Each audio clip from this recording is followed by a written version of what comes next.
Monsieur Alauzet, vous avez la parole. Merci, Monsieur le Président.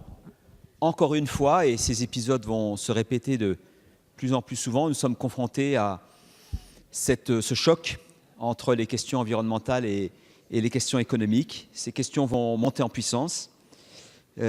Ici, avec les phytosanitaires, elles mettent en jeu la biodiversité et la santé. D'autres fois, c'est le climat. Et encore une fois, nous sommes confrontés à ce dilemme entre l'environnement, la santé et de l'autre côté, l'emploi.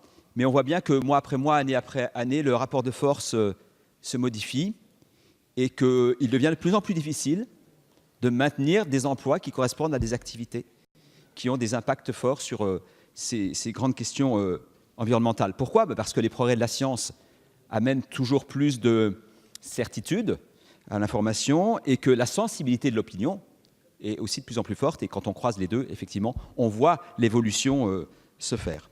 Alors, on s'accroche parce que c'est vrai que ces emplois, et pour certains territoires, il y a des concentrations fortes, c'est extrêmement périlleux et dangereux pour l'activité des personnes et des entreprises. On s'accroche, mais est-ce que parfois on n'est pas un tout petit peu coupable de le faire ? Bien sûr par rapport aux questions environnementales, mais aussi par rapport aux questions d'emploi.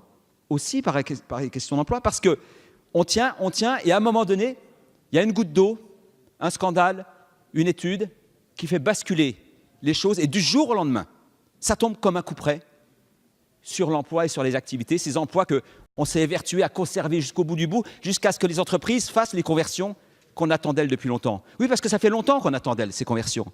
Ça fait longtemps qu'elles le savent, que le diesel nuit à la santé, que l'amiante nuit à la santé. Et toujours on croit, souvent on dit qu'on ne croit pas ce qu'on sait. Et souvent on dit ça va passer. Et puis un jour, parce qu'on n'a pas été assez précautionneux, eh bien le coup près tombe et c'est les emplois qui tombent. Et ce qu'on risque, c'est des victoires à la Pyrrhus, c'est-à-dire c'est des victoires pour 1 mois, pour 6 mois, pour 2 ans, et à un moment donné, on ne contrôlera plus rien parce qu'on sera emporté par la vague. Alors moi, je pense que ce qu'il est impératif, et il faut que les acteurs économiques, mais beaucoup en prennent conscience, mais peut-être plus que jamais, se disent que les choses vont changer. Et qu'eux-mêmes, il faut qu'ils prennent le taureau à bras-le-corps et qu'ils se disent que, et on va les accompagner, on peut les accompagner pour qu'ils fassent ces mutations, pour qu'ils trouvent des alternatives, pour qu'ils trouvent les produits. Donc ces trajectoires, elles sont importantes qu'on les inscrive dans la loi. Il faut fixer des échéances. Il faut qu'on sache qu'à un moment donné ou à un autre, c'est fini et peut-être que ce sera fini plus vite que ce qu'on souhaite. Et puis je crois qu'il y a, pour terminer, une chose très, très importante.